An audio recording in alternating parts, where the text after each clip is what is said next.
Hi, this is Natalie. You are listening to the Mental Money Podcast. And to complete this series, we have Brittney Coleman. She is one of the participants inside of the funding formula. And Brittney, we're going to learn about your business today. We're going to learn what you learned in the funding formula today. We're going to have a great conversation. Okay. Don't be nervous. Don't Awesome. be nervous. Okay. Brittney, tell us who you are and tell us a little bit about your business. Okay. My name is Brittney Coleman. I own Our to Exit Escape Games in New Rochelle, New York. We have been in business going on 7 years. Yes, we have made it past COVID and Yeah. everything. Yeah. Yes. No, that's awesome. So what is Our Exit? Talk to us about what you do there and what your some of your aspirations are. Sure. Our to Exit is a escape room company in New Rochelle, New York. We right now we have 4 games. We're opening up our 5th game very soon, hopefully, Yeah. very, very soon. Okay. And we also have mobile experiences, 2 mobile experiences that we take into schools and corporate groups that are larger than the size that our physical location can hold, Mhm. or that needs to, or to places that want to have a special or unique event at their space. Okay, awesome. All right, Mhm. so what made you want to join the funding formula? Because it seems like you're already a well-established business. You've already gotten your own funding from like the initial conversation that we've had. What Yeah. made you think that this would be something that you needed? Oh, so many things. So yes, I did net about 6 figures in grants from the COVID crisis. New Mhm. Rochelle was the epicenter of the COVID crisis, and we had like Right. patient number one, and we were inundated with a ton of grants, and I was able to capitalize on those. Mhm. And I knew at that time when I was getting the grants, like, wow, I really do have something here. And not only the mobile games, I would get a lot of requests for that, but I don't have at the time I didn't have the manpower to Okay. kind to do those games outside and also the games that we had on site. Okay. So joining the program was a no-brainer. I was actually searching for a program like this. Okay. I and TikTok, I absolutely love TikTok. I will sing its praises Yeah. forever because of the searchability Mhm. um, through TikTok, and I was Yeah. able to find you. I just put grants, Black women. I do Black women on everything on TikTok, Okay. Got you. and you were like probably one of the first, if not the only, that showed up. I followed you, attended a couple of your lives, Mhm. and yeah, and then I think I became a part of the community a little bit, Mhm. and yeah, I knew that was this program was for me. Okay. The moment I started following you and going through your program, your Right. lives. Yeah, yeah, got you. Mhm. Okay, so thank you. That's great. I'm honored. I really do enjoy being there. Like I've learned more about escape rooms than I ever thought I would. But like your business model is, okay, so instead of starting a new business every year, I love this framework because I get to kind of like experience it through you guys, right, Uh-huh. vicariously. So I'm like learning about new industries. It helps build my knowledge base, right? And then I Mhm. also get to meet really cool people that are doing amazing things. So it works for everybody. Okay, so let's start with And question. Let's start with question number one. Can you share how the training has impacted your understanding of your business's competitive advantage in your industry? oh, I think it helped the training helped me clearly refine and articulate my competitive advantage. Mhm. Whereas, yeah, I have this mobile game, and yeah, we go into schools. That's great, but Yeah. grant funders do not want to hear it that way at all. There's specific language and vocabulary that you and the program has taught me to use. And again, this is exactly why I said I needed to join this program instead of taking, a free SBA program here and a free this, that, and the third, Mhm. and it all pieced together. Right. Your program has clearly helped me define and articulate the value and the impact that my STEM-based mobile games provide. Okay. So what is your competitive advantage, if you don't mind sharing? It's up to you. You can share Uh, what you want. You can share what you want. But like, what is oh it? yeah. What sets you apart Um, from everybody else in the space? right. So I don't just have escape room games. I have a STEM-based escape room game. So it incorporates science, technology, engineering, arts, and math in our games, so that students from all grade students are able to clearly learn different subject matters and things in a fun and creative way. Okay. Awesome. Great. And what are your competitors doing? Nothing. That's good. Good. Nothing. Yeah, Okay. that's I'm in a very unique space right now. The escape room industry, though it's still a very new industry, Hmm. it's been around less than 20 years, Hmm. and probably less than 10 years. Yeah, just less than 10 years in the US. Okay. And I like to think that I'm kind of a pioneer in Right. this industry right now. Hmm. And most there are competitors. I won't say there aren't any, Hmm. but the local competitors in my area, because I service the tri-state, New York, New Jersey, Connecticut. Hmm. They are not. They just have their physical escape room games in their space. Now, the other competitors, they are specifically um, STEM escape room games that teachers will have to DIY themselves. Mm. My team comes in with the full kit, and we bring it into the schools. Okay. We're further down the line later this year. We are working with another escape room who's another black business, black woman. Hmm. She owns an escape room out in Houston. She is also developing a STEM kit through her PhD program, and we're going to partner together to use the STEM kit. It's going to be in like a toolbox, not even a toolbox, what is it, pencil pouch case that kids normally have, Yeah. um, being something like that that we can then bring to the schools, and we can actually provide these services to a wider range of students at a smaller time. Right. That's amazing. Yeah, to your point, you Mhm. are definitely a pioneer in that space and you want to be, Mhm. right? Whenever you're entering Yes. the industry, you're either the first or you are the one that has to kind of like find your way to get in. So it sounds like you found a Yeah. market opportunity as far as creating a middle spot between what the competitors are doing and then what already exists, right? Does that Yes. right? So with Yes. that, how have you planned on mitigating the risk around Mm. the fact that you are the first? Because you know, once you are the first, there are going to be copies coming around the block. So Yes. what's next? Yeah. So yes, risk, especially during COVID, having it be mandated to shut down. Mhm. We have right now just trying to diversify exactly the type of programs we're offering. As I just mentioned, having the pencil pouches is a perfect way to mitigate risk. It's instead of us actually going into the schools where if God forbid COVID or some other type of virus comes back around and they're not allowing outside vendors or kids are having to stay home, that these pencil pouches can just be mailed to the school or dropped off at the school Mhm. and then distribute to the students. And the teachers can then use the lesson plans or instructions that we provide to them to then have these STEM-based escape room game experiences without our team being there. So Okay. that's one of the ways we're mitigating some of the risks as well. Okay. So Mhm. being a new entrant in the marketplace is always it presents its own sets of challenges. And I know I can have this conversation with you because I've been putting this bug in your ears from day one. Like, how are you gonna do this? How are you gonna do this? Right. So being a Mhm. new entrant in the marketplace has its own set of challenges. What are you doing to kind of continue to innovate so that when the people do come, because they will, once they see what you're doing, it's profitable, it's successful, Mhm. it's garnering attention.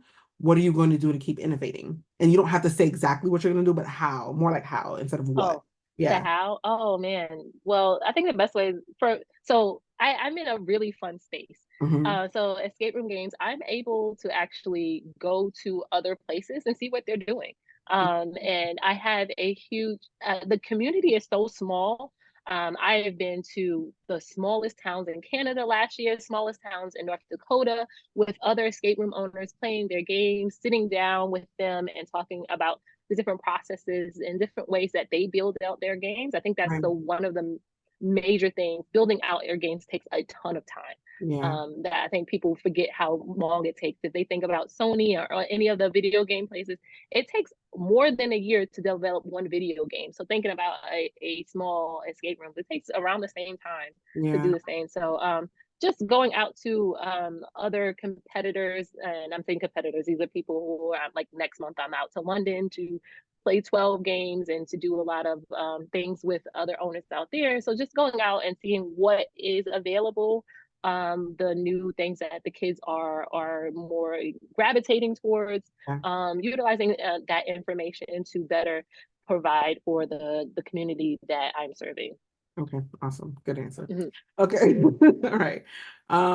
Okay, next question. What specific aspects of the training help you refine your business's value proposition to better meet your mhm. target market's needs? I think the specific part is all the math part, all of the return on investment, all of that, because before this program, I was not specifically serving middle school students, but the reason why I had that as a specific is because that was the main audience or target market that was reaching out to us for Hmm. these programs. Right. And I know why. The middle school, they had the kids are really learning different. They're just they kind of need something else other than a whiteboard or chalkboard to keep the gravitate their attention. Even more than an iPad, they need more than that. Hmm. So they're reaching out and desperate for different and innovative programs. But that return on investment part helped me realize that I needed to open this up to all grade levels. And not that I wasn't, but I need to specifically say in my proposal that this was open up to all grade levels. Okay, got you. Mhm, So how has your approach to risk management, we kind of talked about this a little bit, and mhm. contingency planning evolved since participating in the training? Greatly, greatly. Okay, good, I can good. So greatly. what were you doing Um, before and what are you doing now? well, before, so we're still on the cusp of COVID. Like we had to close for Mm, what, 6 months. I had to close. I had to get another job because this was not like I had to get another job to make sure that Bill was saying. Thank God, my landlord is super cool guy. He actually plays a ton of escape rooms with his children. So he's like, hey, get me when you can, but don't make it too late yeah, to get right, of me. course. And just been a huge advocate. That every time that I would apply for a grant, he would know about it. I would he would know about it and I'll stay on it. But yeah, I think the question was how was my approach, Yeah, to right? risk management and contingency planning before and then now. Yeah, before it was very little. Before I would say before COVID, it was very little. Of course, during COVID, there was a ton of programs to help with risk mitigation and also staying connected to the community, the escape room community. I am very close with a lot of owners, and we have a nice community Yeah. there. We every I want to say every month during COVID and even after, even now, we still have like roundtable discussions. We all get on Zoom and like, hey, what are you doing? What's working? What's not? Oh, that's awesome. How can we help? Hmm. Things. But this program has really helped me identify the areas that were still gray for me. Mm, Or like I'm not sure, things like that. Even if I don't have a clear answer right now, yeah. it's definitely knowing is half the battle. So now I know, and highlighting that part of it and like going back with my business manager, like, what can we do? How can we do this to be more effective? Right. Okay, good. Mhm. Okay, so in terms of product and pricing analysis, could you describe any changes you've implemented based on insights you've gained from the training? Hmm. I think based on the training, I was able to get a deeper understanding of my target market, Okay. of the demands. One thing I didn't realize is like, what is that, the CAGR? Like I didn't know anything about that until the program at all. So really helped me change my pricing. Mm, For us, I think it's like a 14%. yeah. And the escape room industry is expected to reach what, 30 billion by in another 2 3 years or something like that.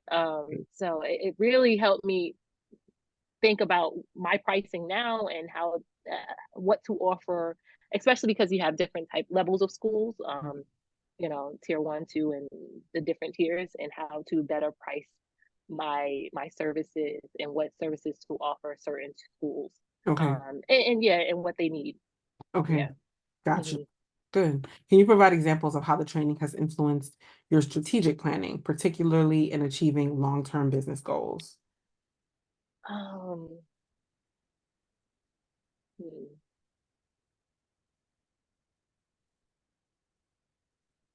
I want to say,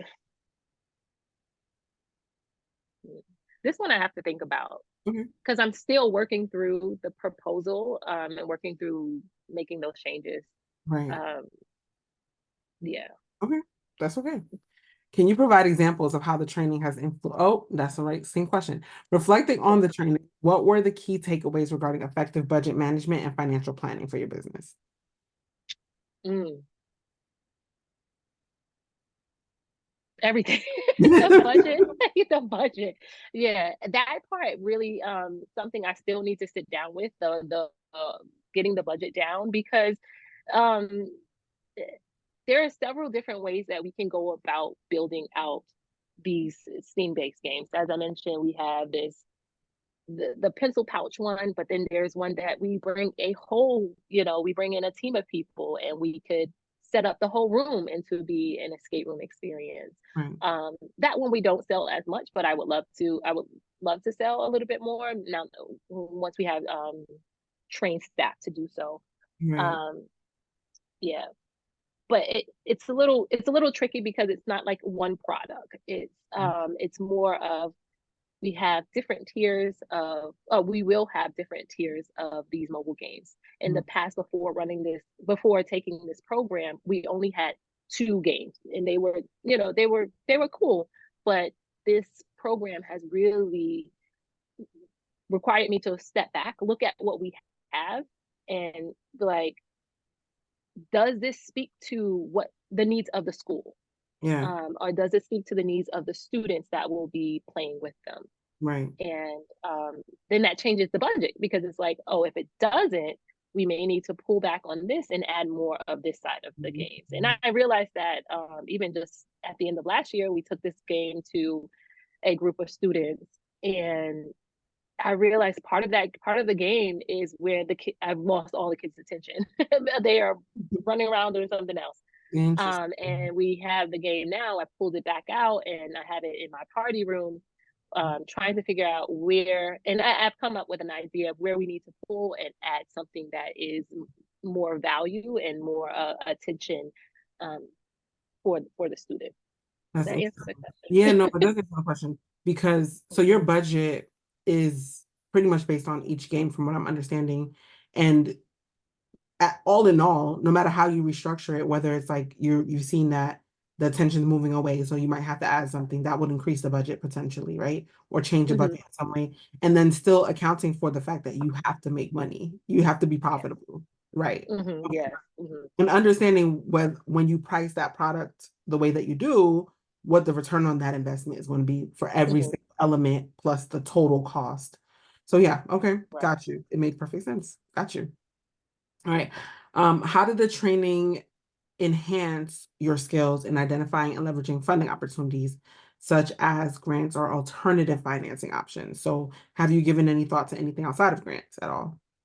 Yes, and so there was a part where we had to do what other options outside of grant funding. Mhm. And yeah, crowdfunding, something I never thought personally for my business, though I know it was an option because crowdfunding is everywhere. It's something like, oh, I actually think crowdfunding might work way better than, grants right now, because of the support that I have from the community. I can reach out to my community and say, hey, we are doing X, and I'm pretty sure they would ride to dawn for me, because we have a huge enthusiast community of gamers who enjoy our games, who we hear all the time, hey, when's another game coming? Hey, we heard about this mobile game, can I have it at my kid's school for their birthday, and this, that, and third. And we get a lot of that. So I'm like, it really had me thinking maybe crowdfunding is a way to go once we have the chance to focus on it more. Yeah, awesome. Okay. Mhm. Um, we're rolling into the last couple questions, I promise. Oh. Can you discuss any improvements you've made in customer engagement and relationship building as a result of the training? Oh my God, absolutely. As I mentioned earlier, my friend who owns the Houston escape room, having the conversations about this grant program and her interest in, like, oh, maybe I should take this grant program when she's done her PhD program. Mm, And just her like, wait, with this PhD program, my first project is this theme-based class. How about we partner and do something in that way?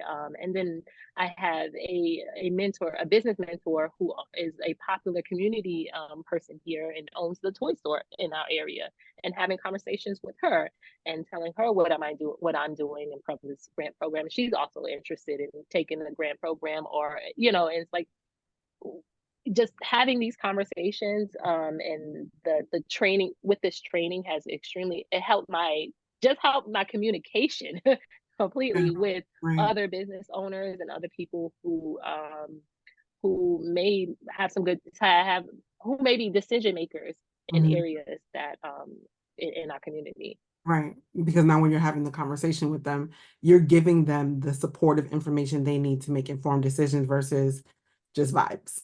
Like, this is a Right, yes. great idea. This is Let's just do great. it. This is a great Let's see how it idea. And goes. Right. But now you can like, measure. Yeah. And that makes me yeah, feel more comfortable for sure. Okay.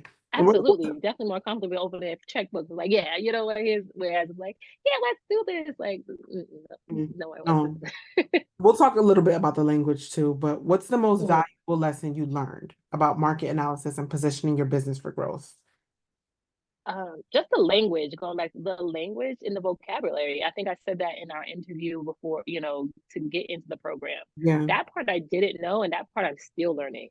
Mm, And just, I think I listened to, oh, after our conversation that we had from the pitch, from the proposal meeting when you yeah. went over, and you gave me the link to the podcast. I listened to another podcast, and one of the girls were saying, just the language and the vocabulary of everything. Yeah. And yeah, that part I knew I didn't know. And listening, like, even just seeing, how sometimes you're on social media and you see some of the hot takes from Shark Tank. And it's like, Yeah. I don't know how to, like, if I was put in front of them, Mhm. I Yeah. wouldn't know how to do that. And I need to get right. I need to get it. I needed to get it together if I'm serious about this, which I am. And I need the that conversation to go just as smoothly as me talking to you about this program, Right. and having all of that information and those resources from the research from the program Yeah. is and so important Yeah. when you have those conversations, and Yeah. just look like, not only just looking like you're put together, but being put together Put together. and ready when they're saying, here's the check. That is what excites me, having a working proposal that we can switch and change up, based on the grant requirements and based on what's available, opportunities available. Having that finished and ready, I am so excited because I know what's on the other side. I know what's available and what can happen. Okay, awesome. Mhm. Yeah, thank you for saying that because I feel like people don't like to hear me say it for some odd reason. Jeez, it's just like y'all, I can't make this up. Like for example, investors, they speak a certain language. They do, right? Mhm. They have certain words that they use. And when not only that, but investors in general, like people who are going to pour money into your projects, when they do, they know you want something from them, right? So Mhm. they need to make sure, like let's use Shark Tank as an example. Those people are intentionally pitching to them, but they need to know that you know how you're going to be successful. And that's the intention. They want to know, hey, have you done a market analysis? Do you know who your customers Mhm. are? Because if you don't know who your customers are, we're going to give you this money to go find out. No, we're going to give you this money so that you can go straight to them and continue to make money. And if it's an investor, get a return on their investment. Do you know what your return on your investment is? So all of those moving parts, Mhm. they don't like to hear that because it takes work and you've been It doing takes the work. work, right. And this is why out of 200 some odd applications, I only really worked with the four of you because I know you guys Exactly. understand the work that it's going to take, Mhm. right? Can you commit Yeah. to the work? Because if you do, you can do partnerships, you can Yeah. crowdfund, you can show people how you're going to, generate more than what you have now and how you're going to impact the community, right? Mhm. Yeah. So, lastly, how would you describe the impact of the training on your personal development, you yourself, Brittney, as a Mhm. business leader and entrepreneur? I think the confidence now, as we're coming to like the tail end of the program, I speaking about my business, speaking about the numbers, speaking about the program without yeah, we have this mobile game, and before it was on the back burner because I was building out the rest of this building, the rest of the games in house.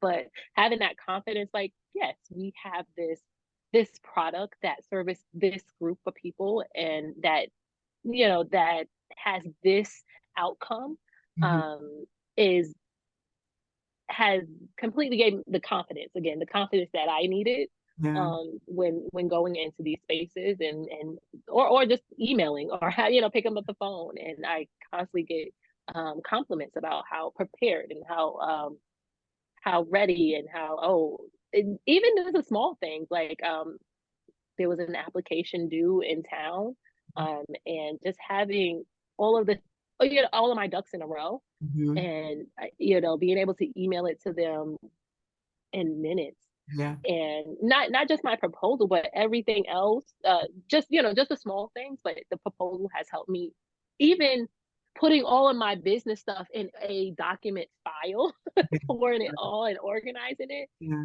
um has and I got an email back right away, like, you are one of the only, maybe the only business who has been extremely responsive, on time, professional, organized, Yeah. and it just like made my heart smile. Like, Mhm. yeah, that's what I do. That's me, right? I got That's this. what I do. That's so funny. And that's how Yeah. I always want to show up. Truly, that's Hmm. how I always want to Hmm. show up. Nothing less. Right. Right. Mhm. Yeah, honestly, I think that's the biggest compliment. Everyone walks away, everybody, 100%. And Mhm. everything can't even be 100%, but every single human being I've interacted with in this training said, I feel more confident moving into Mhm. these applications, moving through the world, navigating business, articulating my business. And when I tell you that is the greatest compliment I can get, because we really didn't even talk too much about grants. No, we didn't. Absolutely not. Not even like I was like, what is this? This is not Yeah, even a program. Like, yeah. this is a totally different program. Mhm. Yeah, even my boyfriend was like, damn, you still up, like, because I'm the type of person who's gonna sit there for hours and think about it. And he's like, wow, like, Yeah, yeah, you really go hard. Like, yes. yeah. Yes, yes, And so you've already started to see little seeds before yes, it's even done. And I love that. Yeah, yes. those are my favorite things. And I'm so happy. Like, again, I'm really happy to have engaged with you. I've learned more than I thought I would about the gaming industry. I just happen to know over the next year, we talked about this during our proposal review, that the next year there's going to be a lot of opportunities in gaming, especially for younger kids. Games are going to be a big theme in general, so look out for some of those market opportunities as they come up. But yeah, I think you're in a great space. I think you are a bright, an amazing business owner, doing Thank this, you. pivoting and moving just based off some of the discussions that we've had. So I do thank you for sharing your insights about the program, for allowing me to sow into you in this way, Thank you. for taking the initiative for yourself, but also for just kind of showing up today and helping others who are maybe on the fence or they're not sure or whatever the case may be. I'm gonna take the liberty to say you would recommend it to someone in the future. Say that again. I'm going to take the liberty of saying that you might recommend it to someone in the I've future. already did. Okay. We haven't got to talk Okay. about future. Okay. I already done, and will Okay. continue to do so. Yeah. And I want to give you your flowers. Thank you so much for staying consistent. I know how that social media marketing world is. Outside of this business, I've done social media marketing, and staying consistent Right. in it, and not only just consistently show up, but consistently show up with value, consistently, you know, researching, because like I said, you've learned so much about the gaming industry. You could have been like, yeah, she owns an escape room, and don't even, invest any time to learn about it. So thank you for being available when need be. Yeah, of course. I really enjoyed it. Definitely. Yeah. I will be sure to link all of your socials, all of the, not social security number, social media. I don't know your phone, but all of the social media information down below so that anyone who wants to learn about your organization, what you're doing, watch you grow as you continue to grow, Yay. they can watch your journey. And then if they need to, maybe this could become something that you do consulting too. I think I see that in your I would future. love to. I would love to. I would love to. Yes. I do. So if there's something that any questions that you guys have to ask, I will make sure to leave all of the social media links below. And thank you again, Brittany, for coming and joining me today. Thank you, Natalie.